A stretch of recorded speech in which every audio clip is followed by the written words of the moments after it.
সরকার দো আলম সৈয়দনা মুহাম্মদ রসুল্লাহ তাআলা সাল্লাল্লাহু আলাইহি ওয়াসাল্লামের একখানা বিশুদ্ধ হাদিস। আল্লাহ রসুল ইরশাদ করছেন, এমন একজন ব্যক্তি খানায়ে কাবা তওয়াফ করলো, সাফা ওয়াল মারওয়া সাই করলেন, তিনি রোজা রেখেছেন, হাতিমে কাবায় তিনি 2 রাকাত নামাজ পড়েছেন বা 5 রাকাত নামাজ পড়েছেন, 10 রাকাত নামাজ পড়েছেন। এমত অবস্থায় ওই ব্যক্তির ইন্তেকাল হলো, মারা গেল, সে মৃত্যুবরণ করলো। আল্লাহ রসুল বলছেন, ফি নারে জাহান্নামা খালিদিন আবাদা, সে চিরস্থায়ীর জন্য জাহান্নামকে বেছে নিল। সাহাবা ইকরামগণ অবাক, ইয়া রাসূলুল্লাহ তাআলা সাল্লাল্লাহু আলাইহি ওয়াসাল্লাম, যার ঈমান আছে সে হজ করে, যার ঈমান আছে সেই তওয়াফ করে বা সে রোজা রাখে, যার ঈমান আছে সে সাই করে, সে নামাজ পড়ে। এই ব্যক্তি নামাজ পড়েছে, সে তওয়াফ করে, যে হাজরে আসওয়াদ চুমু খেয়েছে, সাই করেছে, এরপরও কেন সে জাহান্নামে যাবে? বলে কি, যার অন্তরের মধ্যে জর্রা পরিমাণ আমার আহলে বাইতের প্রতি বিদ্বেষ থাকবে, আমার আহলে বাইতের প্রতি শত্রুতামি থাকবে, আল্লাহ তাকে জাহান্নামে পাঠিয়ে দিবে। আল্লাহ জল্লে শানুহুর দরবারে লাখো কোটি শুকরিয়া। প্রতি বছরের ন্যায় এবছরও মহাপরিসরে আওলাদ রসুল, আওলাদ আলী, আওলাদ ফাতিমা, কিস্তিয়ে নূহ, নাজাতের তরি, হাউজে কাউসারের মালিক, জান্নাতে যুবকদের সর্দার, সুবহানাল্লাহ,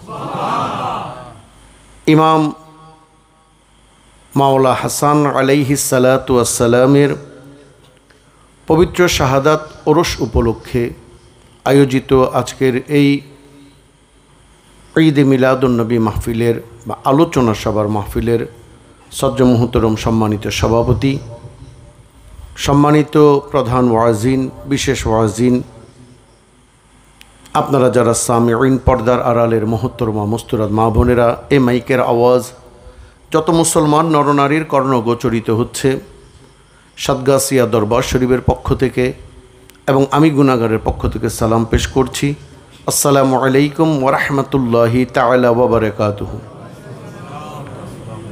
আঞ্জুমানে আশিকানে আহলে বাইতে রসুল করিম সাল্লাল্লাহু আলাইহি ওয়াসাল্লাম এবং হযরত আবুল খায়র সুলতানপুরি রাদিয়াল্লাহু তাআলা আনহু অ্যাসোসিয়েশন বাংলাদেশ কেন্দ্রীয় কমিটির যৌথ উদ্যোগে আয়োজিত আজকের এই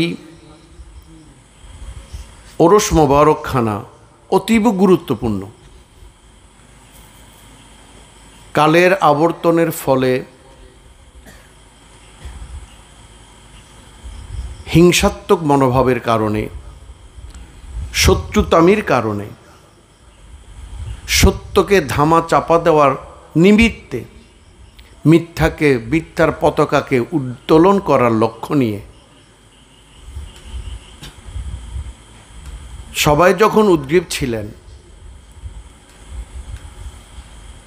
এই ভাবাপন্ন মানুষগুলোর মানসিকতাকে আল্লাহ রব্বুল ইজ্জত কোনো না কোনো একজনের মাধ্যমে চিনিয়ে দেওয়ার কারণে আঞ্জুমানে আশিকানে আহলে বাইতের উৎপত্তি। সম্মানিত উপস্থিতি, যুগে যুগে চেয়েছিলেন যে আহলে বাইতের জিকির বন্ধ হয়ে যাক।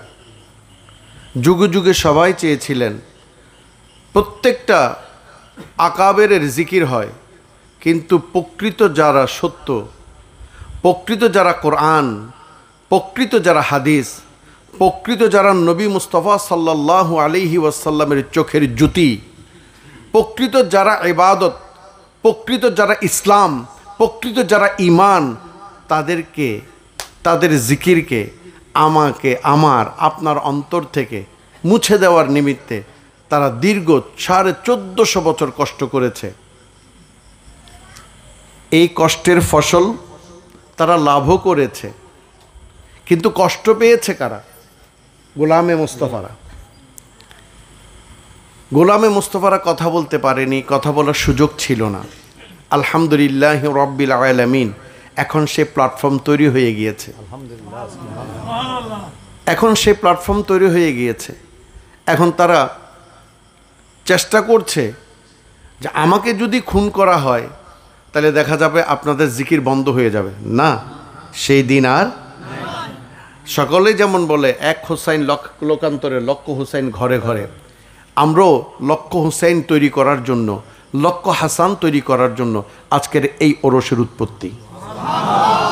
এই ওরসখানা আমরা করিনি, কোনো মনুষ্য জাতি করেনি। এই ওরস করেছেন নবী মুস্তাফা স্বয়ং নিজে, এই ওরস করেছেন আল্লাহ রব্বুল ইজ্জত স্বয়ং নিজে। এই কথাটা হুজুর একটু আগে একটু করে আলোচনা করতে শুনেছি যে ইমাম হুসাইন আলাইহিস সালাম তিনি ছোট ছিলেন, তারা দুই ভাইয়ের মধ্যে হুসাইন ছিলেন ছোট। আলাইহিস সালাম কেন বলা হয় হুজুর বলেছেন, আমি খেয়াল করিনি কিন্তু শুনেছি একটু করে, কথাটা তুলেছেন। এটা আমরা বলছি না, এটা বুখারী শরীফে রয়েছে। আমি আপনাদেরকে একবার দেখিয়েছিলাম গিয়ারবি শরীফের মধ্যে, মনে আছে কি? আজকে সময় নেই, আলহামদুলিল্লাহ অনেক দীর্ঘক্ষণ আলোচনা হয়েছে। আমরা মাহফিলের পর নামাজ পড়ব, এরপর আমরা আমাদের তবুরগুলো আমরাই খাব। তো এই ইমাম হুসাইন আলাইহিস সালাম, আমি আগে বলেছি শুরুতে যে ঈমান, তারা হচ্ছেন তাদেরকে অস্বীকার করে যদি কেউ বলে আমি কলমা পড়ছি লা ইলাহা ইল্লাল্লাহু মুহাম্মাদুর রাসূলুল্লাহ সাল্লাল্লাহু আলাইহি ওয়াসাল্লাম, তাদেরকে অস্বীকার করে কেউ যদি বলে আমি 5 ওয়াক্ত নামাজ পড়ি, তাদেরকে অস্বীকার করে কেউ যদি বলে আমি রমজানের রোজা রাখি, তাদেরকে অস্বীকার করে কেউ যদি বলে আমি যাকাত প্রদান করি, আমি হজ করি, তাদের উদ্দেশ্যে বলছি। সরকারে দো আলম সৈয়দনা মুহাম্মদ রাসূলুল্লাহ তাআলা সাল্লাল্লাহু আলাইহি ওয়াসাল্লামের একখানা বিশুদ্ধ হাদিস, আল্লাহ রসুল ইরশাদ করছেন, কোনো একজন ব্যক্তি, কোনো একজন, এখানে ইমানদারও বলা হয়নি, মুমিনও বলা হয়নি, মুত্তাকি বলা হয়নি, মনুষ্য জাতি বলা হয়নি, এখানে কোনো আমানু বলা হয়নি, কোনো ব্যক্তি, সেটা যেহেতু ব্যক্তিটা আল্লাহ রসুল যেহেতু সম্বোধন করছেন তাহলে বোঝা যাচ্ছে মুসলমান। কোনো মুসলমান, মুমিন সেও মুসলমান, মুত্তাকি সেও মুসলমান, আমানু সেও মুসলমান, মুসলমান সেও মুসলমান, ঠিক না বেটি? মুসলমান থেকে এক একটা ধাপের উৎপত্তি হয়, উদয় হয়, সৃষ্টি হয়, ক্লাসিফিকেশনের সূচনা হয়। আল্লাহ রসুল বলছেন কোনো ব্যক্তি, সে মুমিন হোক, মুত্তাকি হোক, মুহসিনিন হোক, সে আমানু হোক, যে হোক না কেন, এমন একজন ব্যক্তি খানায়ে কাবা তওয়াফ করলো। খানায়ে কাবা কি করলেন? তওয়াফ করলেন, সাফা ওয়াল মারওয়া সাই করলেন, দৌড়াদৌড়ি করলেন, হাতিমে কাবায় নামাজ পড়লেন, তিনি রোজা রেখেছেন, হাতিমে কাবায় তিনি 2 রাকাত নামাজ পড়েছেন বা 5 রাকাত নামাজ পড়েছেন, 10 রাকাত নামাজ পড়েছেন। এমত অবস্থায় ওই ব্যক্তির ইন্তেকাল হলো, মারা গেল, সে মৃত্যুবরণ করলো। আল্লাহ রসুল বলছেন ফি নারে জাহান্নামা খালিদিন আবাদা, সে চিরস্থায়ীর জন্য জাহান্নামকে বেছে নিল। সাহাবা ইকরামগণ অবাক, ইয়া রাসূলুল্লাহ তাআলা সাল্লাল্লাহু আলাইহি ওয়াসাল্লাম, যার ঈমান আছে সে হজ করে, যার ঈমান আছে সেই তওয়াফ করে বা সে রোজা রাখে, যার ঈমান আছে সে সাই করে, সে নামাজ পড়ে, এই ব্যক্তি নামাজ পড়েছে, সে তওয়াফ করে, যে হাজার আসওয়াদ চুমু খেয়েছে, সাই করেছে, এরপরও কেন সে জাহান্নামে যাবে? বলে কি, যার অন্তরের মধ্যে জর্রা পরিমাণ আমার আহলে বাইতের প্রতি বিদ্বেষ থাকবে, আমার আহলে বাইতের প্রতি শত্রুতামি থাকবে, আল্লাহ তাকে জাহান্নামে পাঠিয়ে দেবে। তাহলে আপনার নামাজ হচ্ছে, আপনার রোজা হচ্ছে, আপনার যাকাত হচ্ছে কিনা আমি জানি না, আপনি না বলছেন, আপনি ভালো জানবেন, কিন্তু আমি মনে করছি আমারটা হচ্ছে না, কারণ আমরা প্রকৃত তাদেরকে ভালোবাসতে জানছি না। যতটুকু ভালোবাসার প্রয়োজন ততটুকু তাদেরকে ভালোবাসা আমাদের দেওয়া সম্ভব হচ্ছে না। ওই জন্য আল্লাহ রব্বুল ইজ্জত, আমরা সেই ভালোবাসা দিতে পারবো না বিধায় আল্লাহ সেটাকে নামাজের মধ্যে ঢুকিয়ে দিয়েছে। আল্লাহুম্মা সাল্লি আলা মুহাম্মাদিন ওয়া আলা আলি মুহাম্মাদ। তোমরা তাদেরকে শেখানো হলে সম্মান দেখাও, আল্লাহ জানতেন, আল্লাহ রসুল জানতেন যে যুগে যুগে এই আওলাদের রসুলদেরকে বিনষ্ট করে দিবে, এই আওলাদের রসুলদের জিকিরকে বিনষ্ট করে দিবে। আল্লাহ বলছেন, তোরা তোদের এই নাপাক জবানে বিনষ্ট করলেও আমার ইবাদতের মধ্যে বিনষ্ট হতে দিব না। সম্মানিত উপস্থিতি, আজকের এই ওরস, এটা একটা ওরস। অনেকে প্রশ্ন করে, ঈদে মিলাদুন্নবীতে তোমরা ঢোল বাজাও কেন, গদির খমের ঢোল বাজাও কেন? আরে ভাই, গৌসুল আজম মাইজ ভান্ডারীর অনুসারী যারা, খাজা গরিবে নওয়াজ বা চিস্তি অনুসারী যারা, গৌসে বগদাদের অনুসারী যারা, তারা নবী মুস্তাফা সাল্লাল্লাহু আলাইহি ওয়াসাল্লামের এন্তেকালকেও রহমত মনে করি। গৌসে পাকের এন্তেকালকে আমরা রহমত মনে করি। খাজা গরিবে নওয়াজের এন্তেকালকে আমরা রহমত মনে করি না। আমার কথাই নয়, আপনি বুখারী শরীফ নেন, আমি চাইলে এখন দেখাইতেও পারি। আমাদের আহলে সুন্নত, হাকিকতান আহলে সুন্নত ওয়াল জামাতের কিতাব লাগবে না, লাগবে না আশরাফ আলী থানবী সাহেবের, লাগবে না অন্য কোনো, যারা আজকে মাজার ভাঙার জন্য এক পায়ে দাঁড়িয়ে আছে, তাদের ইমাম আলবানী সাহেব, যাদেরকে আহলে হাদিস বলা হয়, এই আলবানী সাহেব এখানে হাদিসকে সহি বলতে বাধ্য হয়েছেন এবং তার একখানা অনবদ্য কিতাব, এই কিতাবের নাম হচ্ছে হাদিসে কুদসি। সে ওই আলবানী সাহেবে এই কিতাবটা কি করেছেন, আপনার জন্য আমার জন্য তৈরি করেছেন। সেখানে তিনি একখানা হাদিস এনেছেন, মান আদালি ওয়ালিয়ান ফাকাদ আযানতাহু বিল হারবে। এই হাদিসের শেষ অংশে আল্লাহ বলছেন, আমার বন্ধুরা দুনিয়ার জমিনে বেঁচে থাকতে ভালোবাসেন। কেউ যদি পারেন এক দৌড়ে গিয়ে কিতাবটা নিয়ে আসেন। আমার বন্ধুরা দুনিয়ার জমিনে বেঁচে থাকতে ভালোবাসেন, কারণ আল্লাহর ওলি নবীরা দুনিয়ার জমিনে বেঁচে থাকা মানে আল্লাহর রহমত বর্ষিত হওয়া।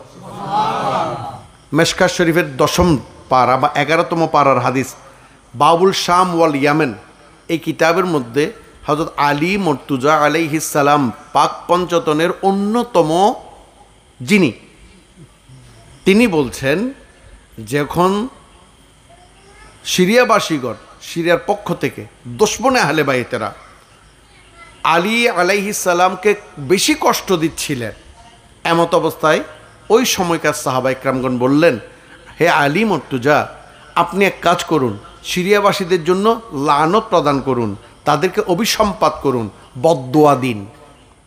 তখন আলী বলছেন, অসম্ভব, ইম্পসিবল, কাশ্মীর কালিও না, তা কখনো হতে পারে না। বলে, কেন হতে পারে না?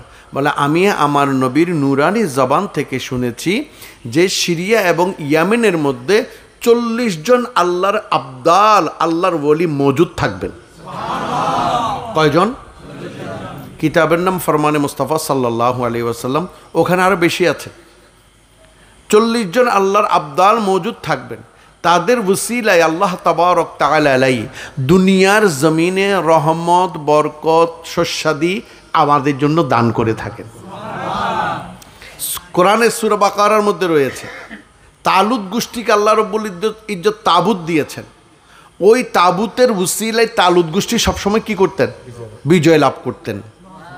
তোমরা মাজার ভাঙলে কি হবে? মাজার তো আমাদের কলবে কলবে, মাজার আমাদের ঘরে ঘরে আছে, আছে না? আছে। সম্মানিত উপস্থিতি, এখন এই আলী মুর্তজা আলাইহিস সালামের এই বাণী থেকে আমরা স্পষ্ট প্রতীয়মান যে আল্লাহর ওলি বা নবীরা দুনিয়ার জমিনে যতক্ষণ বেঁচে ছিলেন ততক্ষণ কাফেররা নিরাপদ ছিলেন, ইহুদিরা নিরাপদ ছিলেন, খ্রিস্টানরা নিরাপদ ছিলেন, সকলেই নিরাপদ, বনের পশু নিরাপদ ছিল। কারণ ওয়ামা আরসালনাকা ইল্লা রাহমাতাল লিল আলামিন, নবী শুধু মানুষের জন্য রহমত নয়, সমগ্র বিশ্ববাসীর জন্য তিনি ছিলেন রহমত। তাই যে কোনো বিপদে কাফেররা আমার নবীর কাছে এসেছেন, ইহুদিরা আমার নবীর কাছে এসেছেন। আমার নবী দুনিয়া থেকে যাওয়ার পরেও ওই কাফের ইহুদি নাসারারা আহলে বাইতকে ভালোবেসেছিলেন।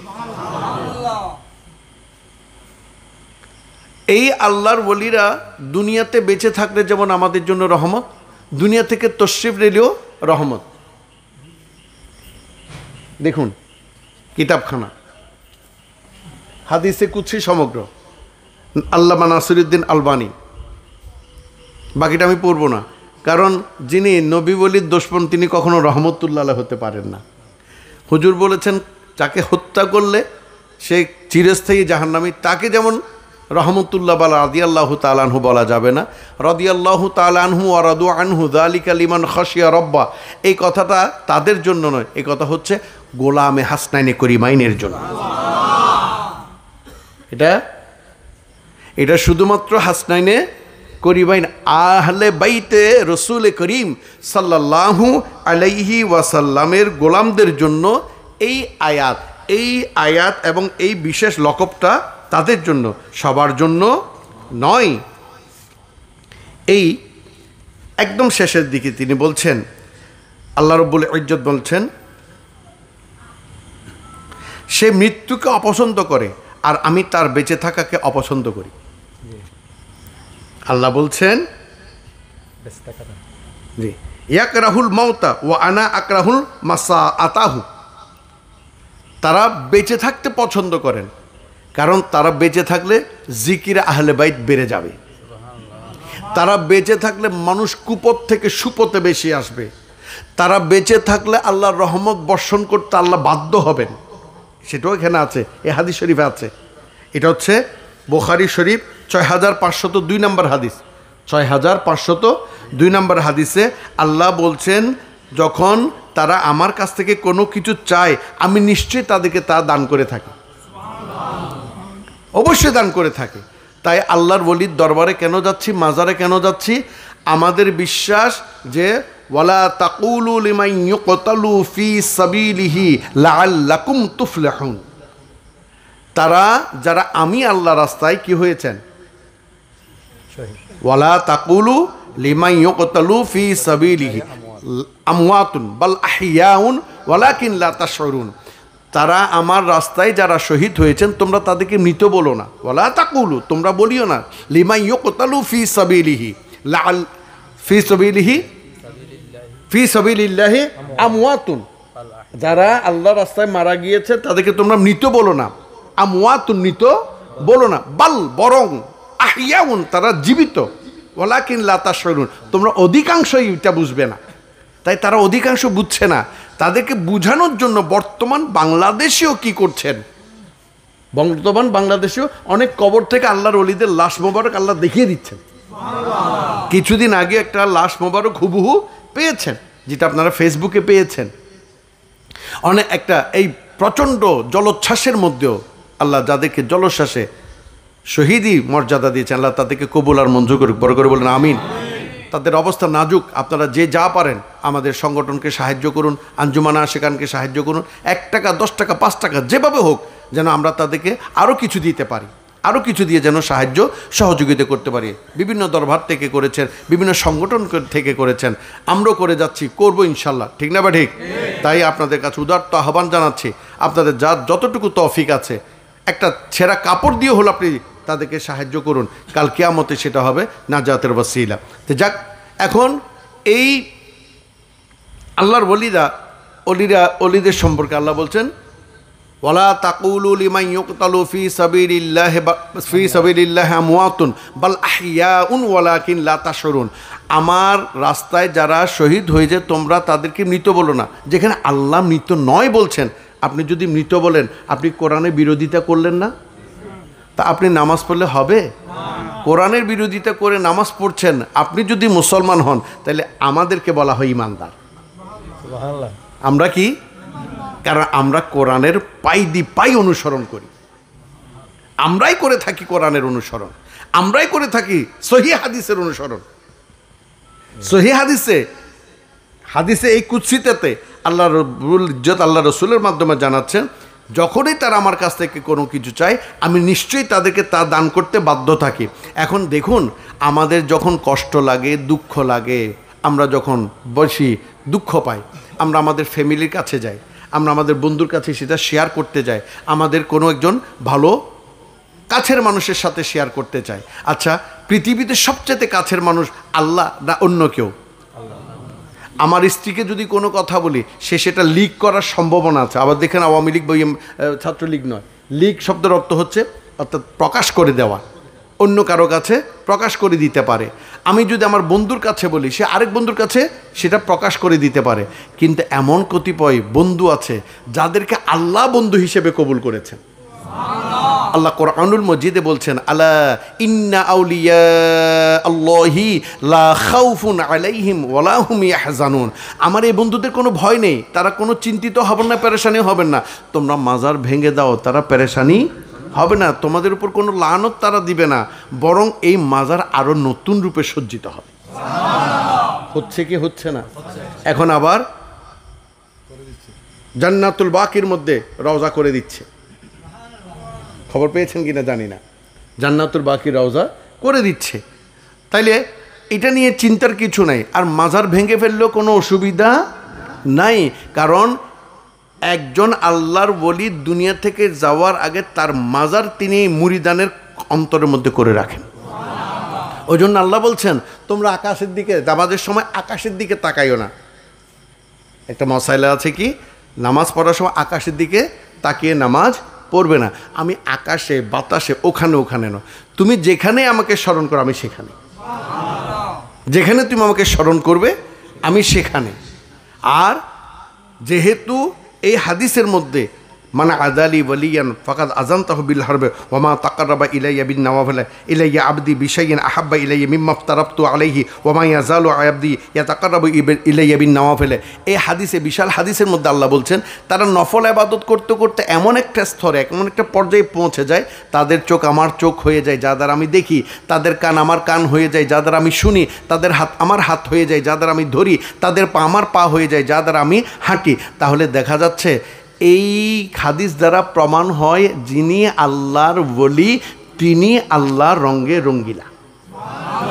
সিবগত আল্লাহ, আল্লাহর রঙে রঙ্গিলা। ওই আল্লাহর বন্ধুর কাছে আমরা যাই, তার কাছে আমরা চাই, কারণ তিনি আমাদেরকে নিয়ে দিতে পারে। আমরা ওসিলা মানি, তাদেরকে খোদা মানি না, তাদেরকে খোদা বলছি না। তাইলে এই আল্লাহর ওলিগুলা কোত্থেকে এসেছেন? এই দেখুন, আল্লাহর ওলিগুলো এসেছেন, নবী মুস্তাফা সাল্লাল্লাহু আলাইহি ওয়াসাল্লামা নামাজ পড়ছিলেন। এখন নামাজের মধ্যে তিনি যখন সিজদাতে গেলেন, ইমাম হুসাইন আলাইহিস সালাম খুবই ছোট ছিলেন। তিনি ভাবলেন যে নানাজান প্রায় সময় তো আমাকে এভাবেই ঘোরাতে চড়ান, অনেক নানা নাতিকে কাঁধের উপর নিয়ে টকটক টকটক করে ঘোড়ায় চড়ায়, মনে হয় নানা ঘোড়া সেজেছেন, আমাকে উঠার জন্য বলছেন। উনি সঙ্গে সঙ্গে কাঁধের উপর উঠে বসে গেলেন। আল্লাহ রসুল সাল্লাল্লাহু আলাইহি ওয়াসাল্লাম সিজদার মধ্যে সুবহানা রাব্বিয়াল আ'লা, সুবহানা রাব্বিয়াল আ'লা, সুবহানা রাব্বিয়াল আ'লা 3 বার পড়েন, 5 বার পড়েন, 7 বার পড়েন, কতবার পড়েন উনি জানেন, আল্লাহ জানেন, আমরা তার তখন কান লাগিয়ে দেইনি। এখন কিছুক্ষণ পড়ার পর আল্লাহ রসুল যখন মাথা উত্তোলন করতে চাইলেন, তুলতে চাইলেন, সঙ্গে সঙ্গে আল্লাহ জিব্রাইলকে পাঠিয়ে দিলেন। জিব্রাইল আমার নবীকে বলেন, এই অবস্থায় যদি আমার নবী মাথা উত্তোলন করে বা মাথা তোলে, এই কারণে যদি হুসাইন আলাইহিস সালাম কাঁধ থেকে পড়ে যায়, ব্যথা পায়, আমি আল্লাহ সহ্য করতে পারবো না। সামান্য পড়ে গেলে না হয় সামান্য একটু ব্যথা পাবেন, আর আল্লাহ রসুল তো হুট করে উঠবেন না ধুম করে পড়ার জন্য, তিনি আস্তে ধীরে উঠবেন, কারণ তিনি রাহমাতাল লিল আলামিন। যেখানে মা তার সন্তানকে নামাজের মধ্যেও অনেক সময় আস্তে ধীরে কী করেন, কোল থেকে নামিয়ে দেন, সরিয়ে দেন, আল্লাহ রসুল মায়ের চাইতেও বেশি রহমত, তাহলে তিনিও জোরে উঠবেন না। এই সামান্য পড়ে যাওয়াটা আল্লাহ পছন্দ করেনি। হাসানকে বিষ খাওয়া আল্লাহ পছন্দ করবেন? হুসাইনকে শহীদ করা পছন্দ করবেন? আলীকে শহীদ করা পছন্দ করবেন? ওমর বিন খাত্তাবকে শহীদ করা পছন্দ করবেন? ওসমান জুন্নুরাইনকে হত্যা করা পছন্দ করবেন? এবার কারা করেছেন খুঁজে নিন, খুঁজে নিন। এক এক করে সবাইকে হত্যা করা হয়েছে। সবচেয়ে বড় মারাত্মক কথা হচ্ছে রাজনৈতিক কারণে ওমর বিন খাত্তাব, ওসমান জুন্নুরাইনকে হত্যা করা হয়েছে, কিন্তু আহলে বাইতে রসুলকে কোনো রাজনৈতিক কারণে নয়। আহলে বাইতে রসুল করিম সাল্লাল্লাহু আলাইহি ওয়াসাল্লামকে শহীদ করার পেছনে অন্যতম কারণ হচ্ছে তাদের নিজস্ব স্বার্থ সিদ্ধি করতে না পারা। কারণ হাসান কখনো ইসলামকে বিনষ্ট হতে দিবে না। ইমাম হাসান আলাইহিস সালাতু ওয়াস সালাম কখনো তার নানার ধর্মকে বিধর্মে পরিণত করবে না। যখন ধর্ম বিধর্মে পরিণত হচ্ছে, বর্তমান যেভাবে হচ্ছে, যেভাবে আমরা করছি, এগুলো আসলে মুহাম্মদী ধর্ম নয়, এটা হচ্ছে আকাবেরি ধর্ম পালন করছি। কিছু বললে আমাদেরকে কোরআন হাদিসের দলিল দিবে না, অমুক বলেছেন তমুক বলেছেন।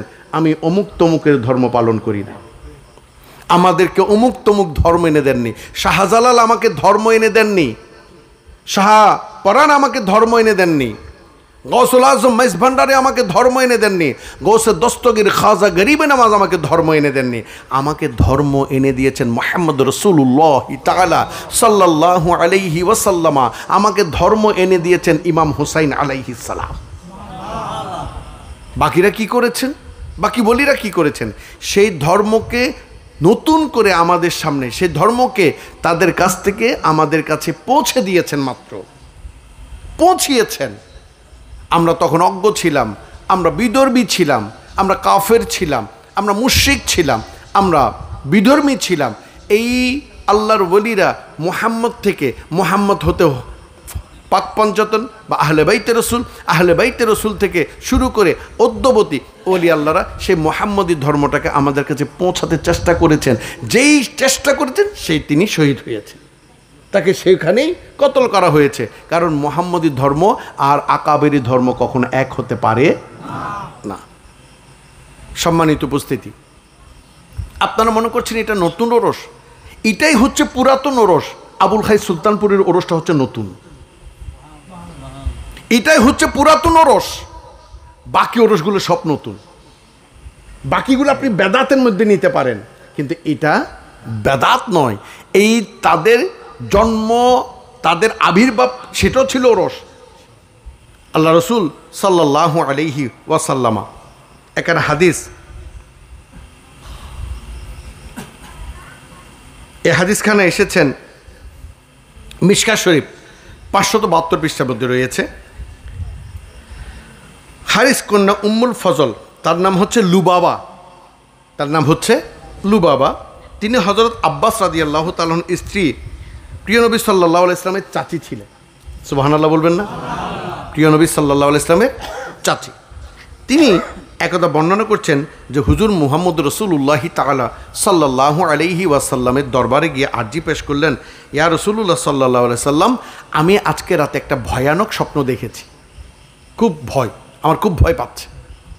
আল্লাহ রসুল বলছেন, তুমি কি স্বপ্ন দেখেছো আমাকে বলো। তখন নবী মুস্তাফা সাল্লাল্লাহু আলাইহি ওয়াসাল্লামের চাচি লুবাবা রাদিয়াল্লাহু তাআলা আনহা বললেন, আমি দেখলাম যেমন আপনার শরীরের এক টুকরা কেটে আমার কক্ষে বা আমার কক্ষে রাখা হয়েছে বা আমার কোলে রাখা হয়েছে, একটা মাংসের টুকরা। তখন হুজুর সাল্লাল্লাহু আলাইহি ওয়াসাল্লাম বললেন, না, আপনি ভালোই দেখেছেন। সুবহানাল্লাহ বলুন। আপনি ভালোই দেখেছেন।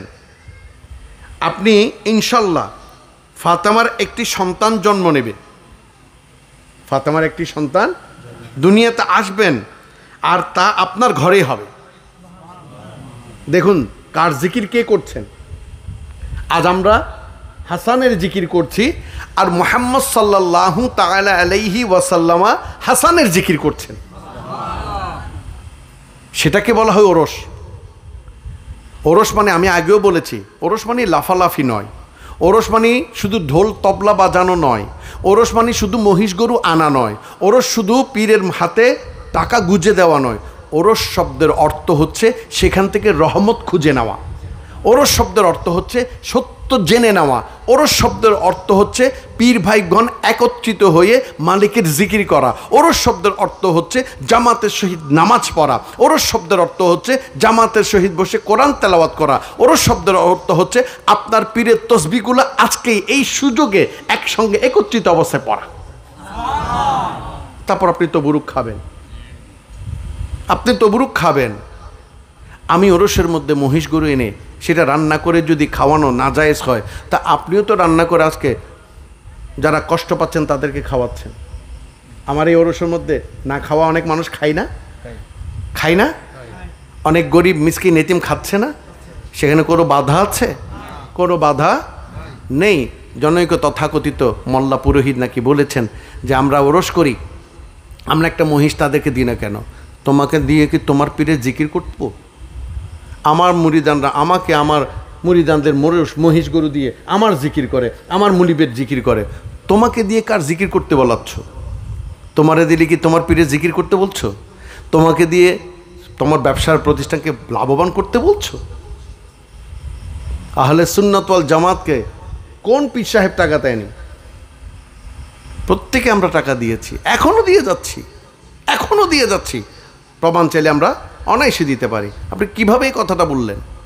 কোন দরবার গিয়ে আপনি ভাত খাইতে পারেননি সে কথাটা আপনি কিভাবে মানুষের সামনে পুট আপ করলেন? আপনি মানুষ নন, অমানুষ। আপনি মানুষ হলে সে কথা কখনো বলতে পারেন না। আমি আর সেদিকে যাচ্ছি না।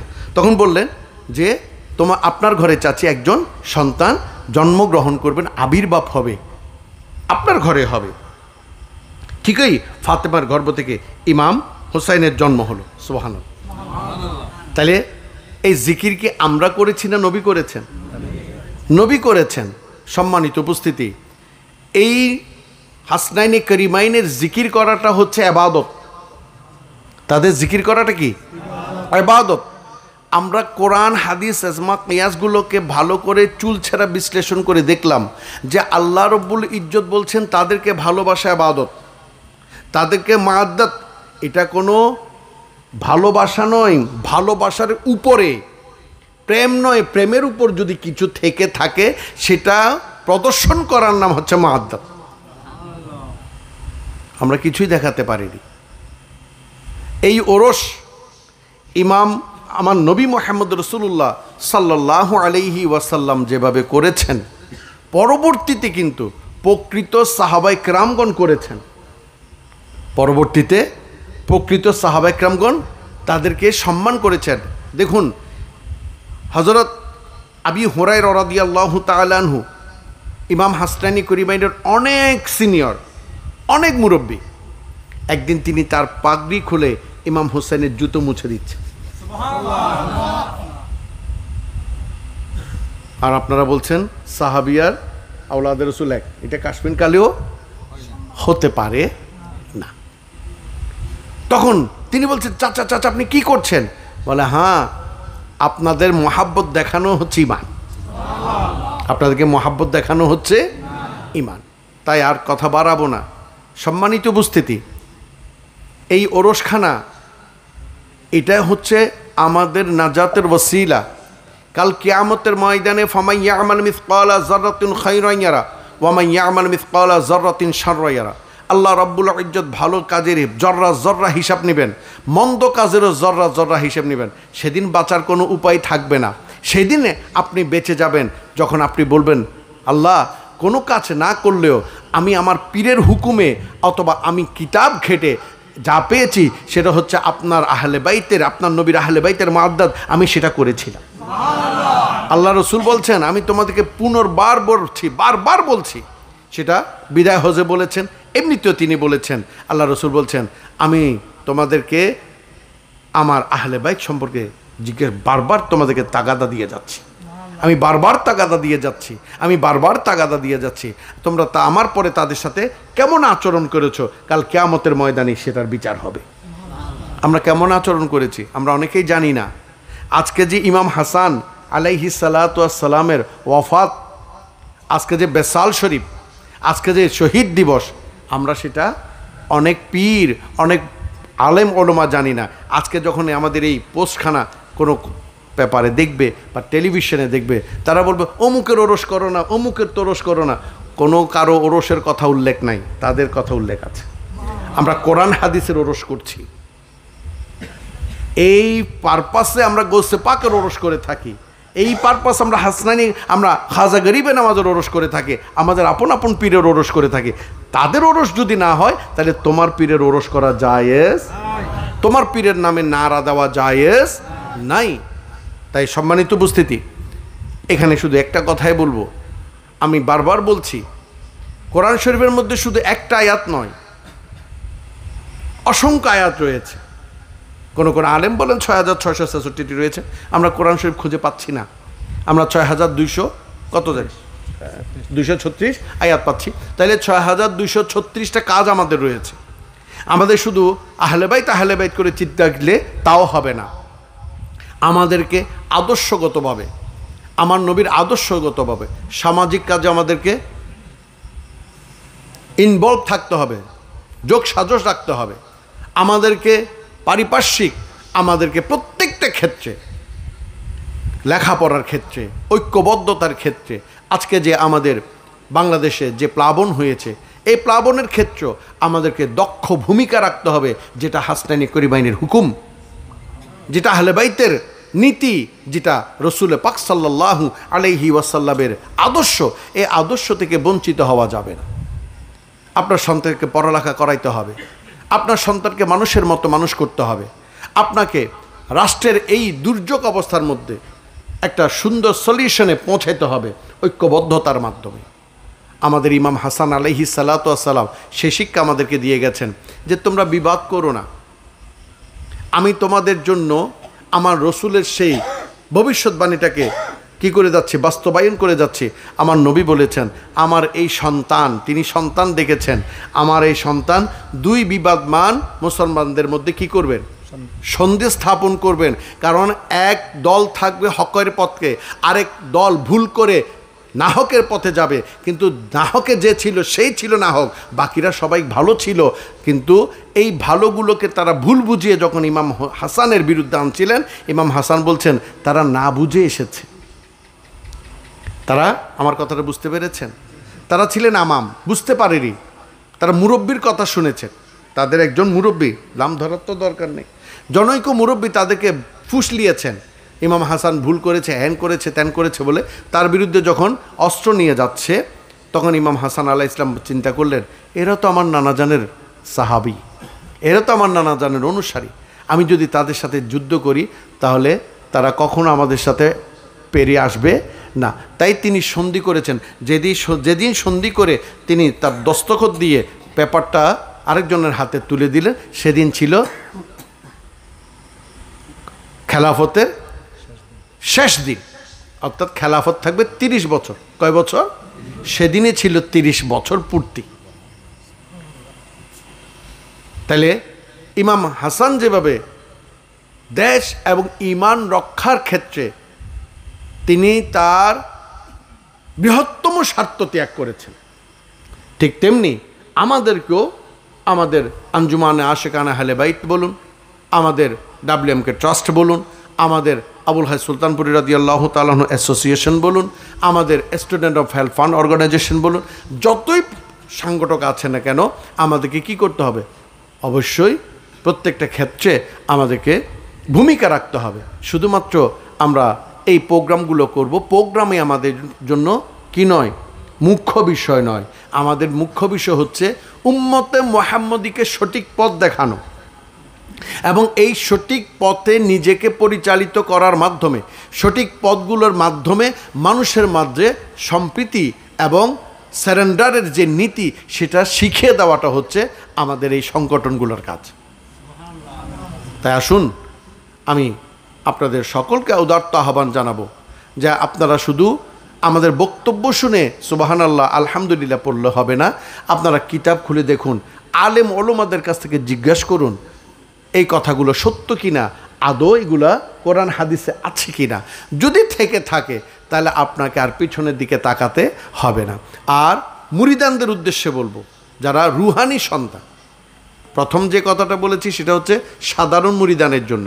প্রকৃত তোমরা যারা মুরিদান, নিজের জানাধিক তোমার পীরকে ভালোবাসো, সত্যিকার মুরিদের মধ্যে তুমি অন্তর্ভুক্ত হয়েছো, প্রকৃত রুহানি সন্তানে তুমি অন্তর্ভুক্ত হতে পেরেছো, তোমার জন্য আর কোনো কোরআন নেই। তোমার জন্য কোরআন তোমার পীরে মুর্শিদ, তোমার কোরআন হচ্ছে, তোমার হাদিস হচ্ছে তোমার পীরে মুর্শিদ। তোমার পীর যেদিকে চলবে তুমিও সেদিকে চলতে থাকো। হ্যাঁ, যদি তোমার পীর কোরআন হাদিস বিরোধী কোনো কার্যের মধ্যে লিপ্ত হয়, সঙ্গে সঙ্গে তাকে তালাক দাও। আর প্রকৃত সত্য হচ্ছে আহলে বাইতের নীতির মধ্যে যারা আছে তারাই সিরাতাল্লাযীনা আনআমতা আলাইহিম, সেটাই হচ্ছে হক। সেই সম্পর্কে আল্লাহ রসুল বলেছেন, আলী যেদিকে হক, আলী যেদিকে হক, হক যেদিকে আমরা সেদিকে, হক যেদিকে, মসজিদ যেদিকে আমরা সেদিকে, মাজার যেদিকে আমরা হচ্ছি মাজার ভিত্তিক সুন্নি। কারণ মাজার যদি তৎকালীন জমানায় না হতো, সুন্নির জন্ম হতো না। মাজার না হলে সুন্নির জন্ম হতো না। তোমার মতো মোল্লা পুরোহিত কখনো মানুষকে সুন্নি বানাইতে পারতো না। হাজা গরিবে নামাজের খানেকা থেকে সুন্নির উৎপত্তি। খেয়াল রেখো বাবা, সময় কথা বলবে। তাই আপনার সবসময় মনে রাখতে হবে যে আহলে বাইতের পর্দায় হচ্ছে সিরাতুল মুস্তাকিম। আপনি যাচ্ছেন মাজারে, জিজ্ঞেস করলাম ভাই কোথায় যাচ্ছেন, বলে ভাই মাজারে হক আছে তাই হকের পক্ষে যাচ্ছি। আপনি কোথায় যাচ্ছেন? ভাই আজকে জুমাবার, সেখানে মসজিদে হক আছে তাই হকের দিকে যাচ্ছি। ভাই আপনি কোথায় যাচ্ছেন? ঈদে মিলাদুন নবীর জুলুস চলছে, আমি পাই হকের দিকে যাচ্ছি।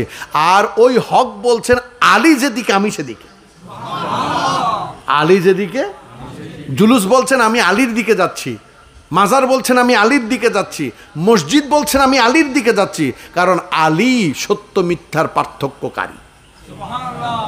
আলীকে সত্য মিথ্যার পার্থক্যকারী, হাসনাইনি করিমাইন সত্য মিথ্যার পার্থক্যকারী, গৌসুল আজম সত্য মিথ্যার পার্থক্যকারী, আল্লাহর এক একটা স্তম্ভ, এক একটা বলিরা হচ্ছেন সত্য মিথ্যার পার্থক্যকারী। এই সত্য মিথ্যার পার্থক্যকারী যারা, তারা হচ্ছেন সত্য। এই সঠিক পথে আমাদেরকে এগুতে হবে, এই সঠিক পথে আমাদেরকে যেতে হবে। এখানে আমাকে যদি কেউ খুনও করে, আপনারা ছন্ন ছাড়া হয়ে যাবেন না, ঐক্যবদ্ধ থাকবেন। কারণ আপনাদের জন্য একটা ল তৈরি করা হয়েছে, ওই ল অনুযায়ী চললেই আপনাদের মঞ্জিল মুকসুদ আপনারা পৌঁছা যেতে পারবেন। তাই ইমাম হাসান আলাইহিস সালাতু ওয়াস সালামের এই ওরস আমরা কন্টিনিউ করে যাচ্ছি, এটা করতে থাকবো।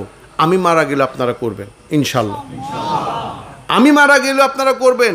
এই দরবারের প্রত্যেকটা আওলাদ যদি মারা যায়, কিচ্ছু যায় আসে না। কুল্লু নফসিন যায়িকাতুল মউত, প্রত্যেককে মৃত্যুর স্বাদ গ্রহণ করতে হবে। অতএব কেউ হয়তো খুন হতে পারে, কেউ হয়তো অ্যাক্সিডেন্ট হতে পারে, কেউ হয়তো স্বাভাবিক মৃত্যু হতে পারে, কারো ক্যান্সার হতে পারে, কারো এইডস হতে পারে। যে অবস্থায় মারা যাক না কেন, আপনার কোনো চিন্তার কারণ নাই। আপনার নীতি হচ্ছে আমি আহলে বাইতের কিস্তির উপর আছি। আপনি যেহেতু আহলে বাইতের কিস্তির উপর আছেন, আপনি সেই নিয়মগুলো পালন করে যান যেগুলো আমার নবী আমাদের জন্য এনেছেন। ওয়ামা আতাকুম রাসূলু ফাখুযুহু ওয়ামা নাহাকুম আনহু ফান্তাহু। আমার নবী যা বলেছেন তাই গ্রহণ করুন, যা নিষেধ করেছেন তা থেকে বিরত থাকাই হচ্ছে আমাদের ঈমান, আমাদের ইসলাম। এটাই শিখিয়েছেন আহলে বাইতে রাসূল করিম সাল্লাল্লাহু আলাইহি ওয়াসাল্লাম। একটা হাদিস বলে আপনাদের কাছ থেকে বিদায় নিচ্ছি। আল্লাহ রসুলকে আল্লাহ বলছেন, আমি সমুদ্র ফেনা পরিমাণ কোনো বান্দা যদি আমার দরবারে আসে, আমি আল্লাহ চাইলে ক্ষমা করে দিতে পারি। দুটো, এটা হাদিস শরীফ, আল্লাহ রসুল বলছেন দুটো গুনাহ ছাড়া। একটা হচ্ছে শিরিকি গুনাহ, আর একটা হচ্ছে পরের হক। একটা হচ্ছে শিরিকি গুনাহ, আর একটা হচ্ছে পরের হক। এক জর্রা, এক রত্তি, রত্তি বড় না জর্রা বড়? এক জর্রা বড়। এক জর্রা হচ্ছে একটি বালির 70 ভাগের 1 ভাগ।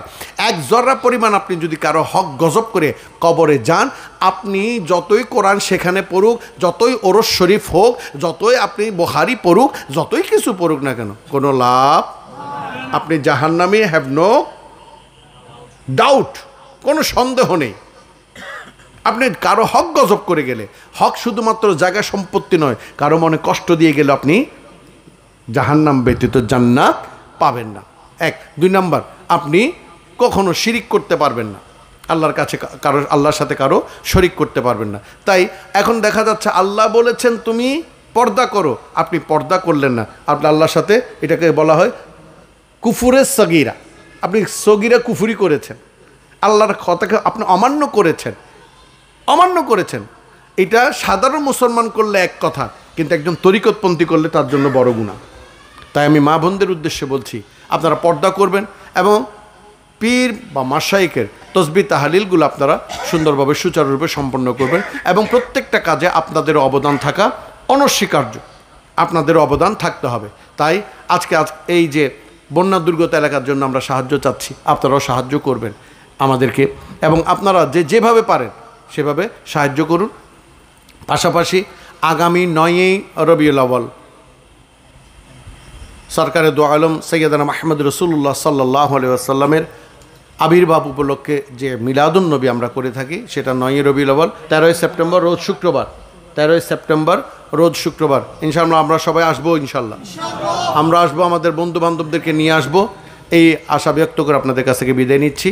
ওয়ামা তৌফিক ইল্লা বিল্লাহ ওয়ামা আলাইনা ইল্লাল বালাগুল মুবিন। আসসালামু আলাইকুম ওয়া রাহমাতুল্লাহি তাআলা ওয়া বারাকাতুহু। এ পর্যায়ে আপনাদের সামনে বক্তব্য রাখবেন আঞ্জুমানে আশিকানে আহলে বাইতে রসুল করিম সাল্লাল্লাহু আলাইহি ওয়াসাল্লাম সংগঠনের সম্মানিত সাধারণ সম্পাদক মহোদয়।